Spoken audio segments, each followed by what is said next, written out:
Hallelujah, praise the Lord. ईश्वर हमसे बहुत कुछ कहना चाहते हैं। एक ही ईश्वर है, एक ही वो सही सही संदेश देते हैं हमें सही राह पर चलाने के लिए। और मनुष्य यदि नहीं मानता, मैं तो यही कह सकती थी, यदि वो गधी नहीं होती तो सीधा-सीधा बालाम नबी की गर्दन कट जाती, क्योंकि उस स्वर्गदूत को बहुत ईश्वर से ज़्यादा क्रोध आया। उसने 1 बार नहीं, 2 बार नहीं, 3 बार रास्ता रोका और फिर भी वो नहीं मान रहा है। उस गधी को मार रहा है, मार कर लेके जा रहा है और उसे उस पर भी क्रोध आया और तलवार दिखाई। तलवार से तो एक ही क्षण में वो मर जाता, उसकी गर्दन। फिर कौन सा संदेश और क्या नबी, क्या बचता? कुछ भी नहीं। उसकी जान ही नहीं बचती तो जीवन नहीं तो वो कहाँ से चल पाता? कौन सी गधी या गधे पर बैठकर वो जा पाता? खून से लथपथ क्या राजा उसे अपने दरबार में देखकर क्या उसका दफन कार्य करने वाले थे? नहीं। तब प्यारे भाइयों और बहनों, जीवित रहकर वह हाड़ मांस का बना हुआ मनुष्य नहीं सुन रहा है। उस गधी ने भी ईश्वर की वाणी सुनी, उसका सम्मान किया। कितनी बड़ी बात है। जानवर होकर, जिसे हम मंदबुद्धि कहते हैं, जिसे हम भाई कई बार ठुकराते हैं, जिसे हम कई लोग रास्ते से चलते हुए और अच्छे भले कुत्ते, अच्छे भले गाय को भी लोग कभी कभी गाली देते, हे हट हट हट हट, नहीं नहीं नहीं, ये काटेगा, मेरे जैसे चल, मेरे को नहीं पसंद, मेरे को नहीं पसंद। तुम्हें नहीं पसंद इसलिए तुम उनसे नफरत करते, तुम उसका तिरस्कार क्यों करते हो, धिक्कार क्यों करते हो? तुम अपने रास्ते चले जाओ ना। वो तो पहले से ही तुमसे डरता है, वो डर के वो तुमसे दूर भाग रहा है। तुम उसे थोड़ा सा सहला कर तो देखो, तब पता चलेगा कि उनका भी कुछ महत्व है इस संसार में। Hallelujah, hallelujah. हमें भी कुत्ते बिल्ली वगैरह कुछ ऐसे पसंद खास नहीं थे, बल्कि जब मेरे बेटे ने कुत्तों को उसे खाने को देती थी, वो बाहर खेलने जाता था, उनको बिस्किट खिला रहा था और उसने जैसे ही उनको खिलाने का शुरू किया, तब वैसे वैसे उसका भी डर निकल गया। वो उनके साथ खेलता रहा। इस प्रकार से वो दरवाज़े तक आने लगे। ऐसे हमें उनसे उनकी पहचान हो गई, हम उनको कुछ खाने देने लगे, तो तब से उनसे लगाव हो गया। कोई भी आज के रास्ते से जाते तो कोई भी, जो कहते हैं ना पागल से पागल भी कुत्ता, ऐसा आकर कोई ये नहीं करता, उछलता या उड़ी मारकर आपको काटने के लिए नहीं आता है। वे यदि डरते हैं तो दूर ही रहते हैं आप हमसे, और यदि उनको अच्छा लगे तो वो आपके पीछे पीछे आएंगे। इतना ही है। लेकिन एक बार ऐसा भी किस्सा मेरे साथ हुआ कि मैं अकेली थी, मेरा बेटा अकेला था और 4th स्टैंडर्ड में, जबकि 5-6 साल पहले की बात है। और वो उसे बस से स्कूल जाना था। बस बहुत जल्दी आती थी, 11:15 11:30 बजे, और रास्ता पार करके जाना था। 1-2 यहीं पर 2 मोड़ है हमारे घर से, जो बहुत ख़तरनाक है, जहाँ गाड़ियाँ कैसे भी तेज़ी से जाती है, रुकती नहीं, तो वो थोड़ा मोड़ कठिन कठिन है यहाँ से। उतना पार करके उसे ऑपोजिट जाके खड़ा रहना था, विरुद्ध वहाँ बस आकर खड़ी रहती है। और उस दिन मुझे बहुत तेज़ बुखार था, मैं उठ नहीं पा रही थी और मुझसे हो नहीं रहा था। कैसे भी उसको टिफ़िन देकर तैयार करके मैं भेज रही थी और मैंने उससे कहा मैं आती हूँ, फिर भी उसने मना किया। किंतु वे ही कुत्ते काम आए उस दिन, प्यारे भाई और बहनों। मैंने उससे कहा कि तुम संभल के जाना, किंतु वे कुत्ते दरवाजे पर आए हुए थे, और 2 कुत्ते और 1 कुत्तिया, तो तीनों दरवाजे पर थे और वो उसके साथ चले गए। साथ-साथ जाते-जाते वे उसको रास्ता दिखाते थे। हर दिन वहाँ जाकर हमारे साथ आते थे कभी-कभार। लेकिन उस दिन प्रभु ने ऐसा काम किया, जो मैं हक्के-बक्के देखती रह गई खिड़की से, कि वे उस गेट तक वहाँ खड़े थे और उन्होंने उसको वहाँ पहुँचाया।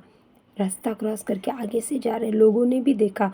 उतना ही नहीं, मैं देख रही थी, लोगों ने देखा, कुछ जिसको समझना है ना समझना है, किसी को पता नहीं, किसी को आज कौन बीमार है, क्या कोई भूखा पड़ा है, घर में क्या पड़ी, किसी को कोई 4 वक्त का खाता है, कोई 1 वक्त का खाता है, फिर भी जी जाता है। आज सबके कोई किसी को पूछने नहीं जाता। ऐसा ही मेरा हाल था। और तब मैं भी हैरान रह गई और मैं अपने पीड़ा या बीमारी जो भी है मैं भूल गई कि 4 कुत्ते वो बस आने तक उसके साथ खड़े थे।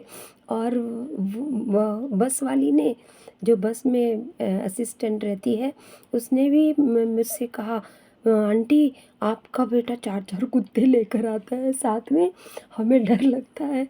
कि मैंने उनको बताया ऐसा नहीं है, मैं बुखार से तड़प रही थी, मेरे से बाहर चला नहीं जा रहा था। उसने खुद कहा मैं अकेले जाऊंगा, I will cross the road. Mamma mamma तुम टेंशन मत लो। मैंने उन कुत्तों को देखा तब मैं भी सोच में पड़ गई। सिर्फ ये प्रभु का विधान, विधाता ईश्वर का विधान, ईश्वर ने जो तय किया आपके लिए, जैसे आपके लिए होना वो वैसे आपके जीवन में तब वो कार्य होते हैं। वे भी चौंक गए और वो भी बोलने लगी, तो तब तो बहुत अद्भुत बात, सच में जादू है। अब आपके बच्चे के साथ 3-3 कुत्ते हैं। दूसरे दिन से वे लोग भी हंसते उन कुत्तों को अच्छा हाथ सहलाने लगे, और मतलब उनको भी लगने लगा कि ये पालतू है, अच्छे उसके साथ आते, कोई डर नहीं है। Praise the Lord. इसीलिए मैं कहती हूँ आपके जीवन में भी ऐसे कई सारे किस्से हुए होंगे जिसमें आपको दुख ही दुख, कई लोगों को सिर्फ दुख ही दिखाई देता है। कई लोग दूसरों को दुखी देखना चाहते हैं। वो छोड़कर हमें अभी ऊपर उठना है। हमें मुझसे भी कई लोगों ने कई बार ऐसे विपरीत बातें कही। मुझे भी कहा तुम सिर्फ ट्रांसलेटर हो, तुम ये नहीं कर सकते, 5 भाषा में ट्रांसलेशन किया तो क्या हुआ, क्या बड़ी बात है। तुम करो ना, तुम करो, तुमने क्यों नहीं अब तक किया। तुम मेरा बखान कर रहे हो, ऊपर से मेरे ही ऊपर तुम खुद ही कह रहे हो कि 5 भाषाओं में ट्रांसलेट करते हो, और मेरा अपमान करने के सोच रहे हो। लेकिन वो अपमान नहीं होता, वो मेरा ही बड़प्पन तुम कर रहे हो, मेरी बड़ाई कर रहे हो। तब ऐसे कई लोग मुझे भी मिले हैं प्यारे भाई और बहनों। लेकिन आज ईश्वर ने ही मुझे आगे बढ़ाया। ईश्वर ही चाहते हैं कि कहाँ से उठाकर कैसे कैसे ईश्वर ने लिए आगे बढ़ाया, ये मैं खुद जानती हूँ। मेरे जीवन में कैसे उथल पुथल, कैसे उतार चढ़ाव आए हैं, मैंने खुद जाना है। और ये जो ईश्वर ने, मैं कभी भी बैठकर कितनी थक गई थी या मैं प्रेग्नेंट थी तब भी मुझे फादर ने कहा था कि बैठकर ट्रांसलेट करो। कुर्सी देते थे मुझे स्टेज पर बैठने के लिए माइक हाथ में लेकर, किंतु मैं बैठ नहीं पाती थी, कभी मैंने बैठकर नहीं किया।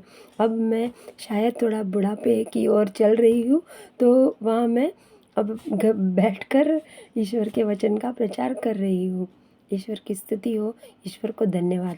मुझे ईश्वर को उसमें कोई खेद नहीं लगता, ऐसे मैं मानती हूँ। हालेलुया। उस गधे ने कितनी, गधी कितनी आज्ञाकारी है। प्रभु आपको धन्यवाद मैं कहती हूँ। वो उसने बहुत, वो सहनशील है। इतना मार खाकर वो फिर भी चलती रही। गधी की अवस्था आप सोचिए, वो ऐसी दयनीय स्थिति में फंस गई है। यहाँ से स्वर्गदूत का मार खा रही है, यहाँ से वो नबी उसे मार रहा है। वो दुविधा में है, वो कहीं जा भी नहीं सकती, वो भाग भी नहीं सकती। यदि उसने दूसरा रास्ता है, वो नबी उसे खींच रहा है, पीछे ला रहा है, उसे दूसरे रास्ते से ले जा रहा है। तो उसकी दुविधा कितनी है। वो मंद जाति जिसे बोलते हैं हम, जो बात बोल नहीं पाते, वो फंस गई है ईश्वर और मनुष्य के बीच। Hallelujah, hallelujah. क्या आप समझ रहे हैं? ईश्वर की प्रज्ञा, ईश्वर का ज्ञान इसी में है प्यारे भाई और बहनों, कि उस जानवर को ईश्वर ने क्या क्या, उस जानवर को सहन करना पड़ा। ईश्वर के रहते प्रभु ने क्रोध से उसे, उसका रास्ता मोड़ा, उसे तलवार का भय दिखाया। उसके रास्ते में स्वर्गदूत आकर खड़ा हुआ। इस तरफ से वो नबी उसे मार मार कर गालियाँ भी देता होगा, मारता भयंकर उसने उसे लाठी से मारा है। और तब क्या हुआ, अब देखिए वो किस्सा कितना मज़ेदार है आगे, कि 28 से 30 वचन आप आगे फिर से पढ़े। मैं आपको इसलिए पढ़कर सुना रही हूँ क्योंकि आप बीच में उसे छोड़ देंगे ना पढ़कर, आप सिर्फ सुनेंगे कि हाँ सिस्टर ने हमें इसमें सुनाया है, हम वही सुनेंगे, बाकी देखते हैं बाद में पढ़ लेंगे। लेकिन मैं आपको वो भाग भाग एक एक बता रही हूँ जिससे आप इसे पढ़ें। और आगे जो 28 से 30 में हुआ उससे आप हैरान रह जाएंगे। इस पर प्रभु ने उस गदही को वाणी दी और वह बिलाम से कहने लगी, नबी से कहने लगी, मैंने तुम्हारा क्या बिगाड़ा है जो तुमने मुझे 3 बार मारा है। 3 बार कस के मारा होगा, वरना वो ऐसे नहीं बोलती, वो बोल नहीं पड़ती, वो करते हैं। गधा अपनी आवाज़ में जैसे ही वो अपनी आवाज़ निकालता है, ई करता है या जो भी करता होगा, लेकिन ऐसे तो उसके मुंह से निकलना मुश्किल है। तो उसने कहा, जो तुमने मुझे 3 बार मारा है, क्या बिगाड़ा मैंने तुम्हारा? कैसे शब्द है, कितने कठिन लगे उस बालाम के हृदय को, चुप गए होंगे। आज तक नहीं बोली वो गधी मेरे से बोल रही है, मेरे मुंह पे मुझे ताना दे रही है, मेरे विरुद्ध बोल रही है।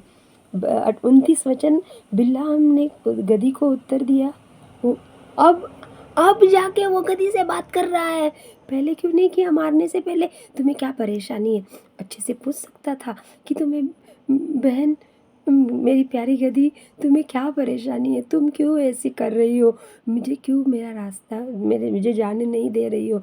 ये समझ नहीं पाया वो बुद्धू, और ना समझ उसने अब उसे उत्तर दिया, इसलिए कि तूने मेरा मजाक उड़ाया है। यदि मेरे हाथ में तलवार होती तो मैं तुझे निश्चय ही मार डालता। देखिए, गधी को ये मार डालने की धमकी दे रहा है। गधी की जान कितनी खतरे में है, स्वर्गदूत से भी और भला मनुष्य से भी, दोनों तरफ वो फंस चुकी है, ना इस तरफ ना उस तरफ। 30 वचन, गधी ने बिलाम को उत्तर दिया, क्या मैं तुम्हारी वही गधी नहीं हूँ जिस पर तुम अब तक सवारी करते रहे हो? क्या मैंने पहले कभी तुम्हारे साथ ऐसा किया था? उसने उत्तर दिया, नहीं नहीं। तब जाकर उसे बोध हुआ, वो बोध खो चुका था, वो अपना होश खो चुका था। नबी, कई बार हम भी अपना होश खो जाते हैं, अपने घर वालों की नहीं सुनना चाहते, अपने बच्चों की या किसी और की बातें, जो हमारे जो गुरु है या अपने अध्यात्म की या किसी और की अच्छी सही रास्ते पर जाने के लिए। आज के नवयुवक जो ध्यान नहीं देते, सुनना नहीं चाहते, किंतु उसे होश खो बैठे। ऐसा ही होश खो बैठा था वो जो उड़ाऊ पुत्र हम कहते हैं, जो पिता का घर छोड़कर चला गया, वो जो जिसने सारी संपत्ति उड़ा दी, सुअरों के बीच जाकर फिर उसे होश आया। तब उसे होश आया, तब उसे याद आया, पिता के घर में पिता के घर में नौकर भी खा लेते हैं अच्छे से और मैं यहाँ भूखे मर रहा हूँ। तब जाकर इसे भी होश आया, याद आया, उसे सद्बुद्धि आई जो ईश्वर ने दी थी, लेकिन थोड़े देर समय के लिए वो कुछ मंदबुद्धि हो चुका था। और इस पर प्रभु ने बिलाम की आंखें खोल दी, उसकी आंखों पर पर्दा पड़ा था। जब साउल ने भी ऐसा किया, उसकी आंखों पर पर्दा पड़ा था, उसकी आंखों पर छिलके, जैसे पतले पतले छिलके थे।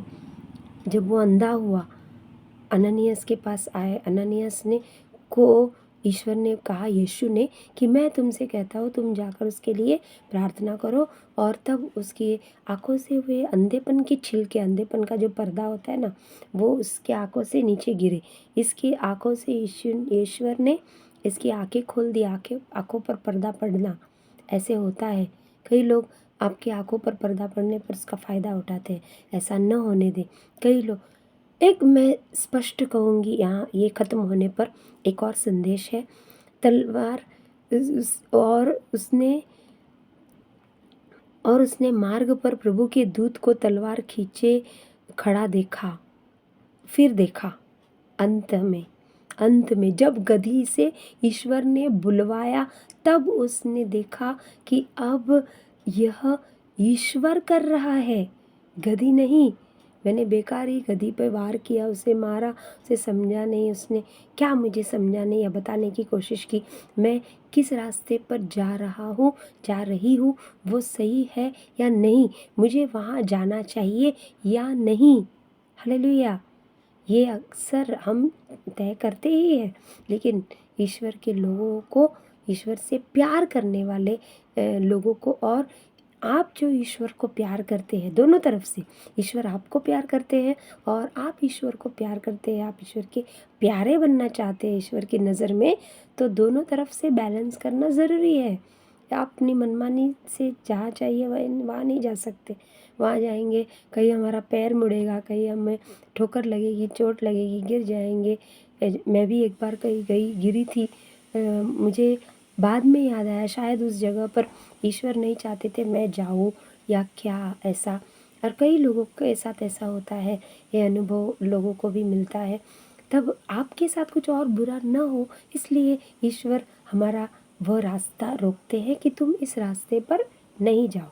अच्छा करने से ईश्वर ने नहीं रोका कि तुम बुरे रास्ते पर जा रहे हो तो कुछ तुम्हारे साथ बुरा ना हो, क्योंकि यिर्मयाह नबी के ग्रंथ में 32वें अध्याय में भी ईश्वर ने कहा है कि मैं किसी की मृत्यु में खुशी नहीं मनाता, मुझे कोई मरे ये पसंद नहीं।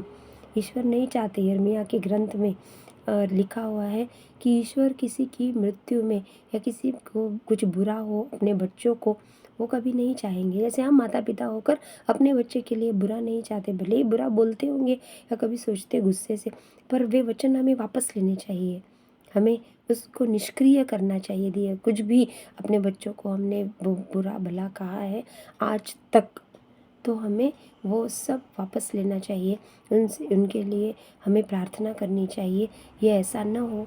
और वैसे ही अच्छे शब्द उनके लिए बोले, आशीष उनको दे, सोते हुए उनके सिर पर आप उसको क्रूस निकाल सकते हैं, उनके लिए अच्छाई मांग सकते हैं, आशीष मांग सकते हैं। और तब उसने भूमि पर सिर झुकाकर साष्टांग प्रणाम किया। प्रभु के दूत ने उससे पूछा, आपने अपनी गधी को 3 बार क्यों मारा? एक तो गधी ने बालाम को सवाल किया कि तुमने मुझे क्यों मारा,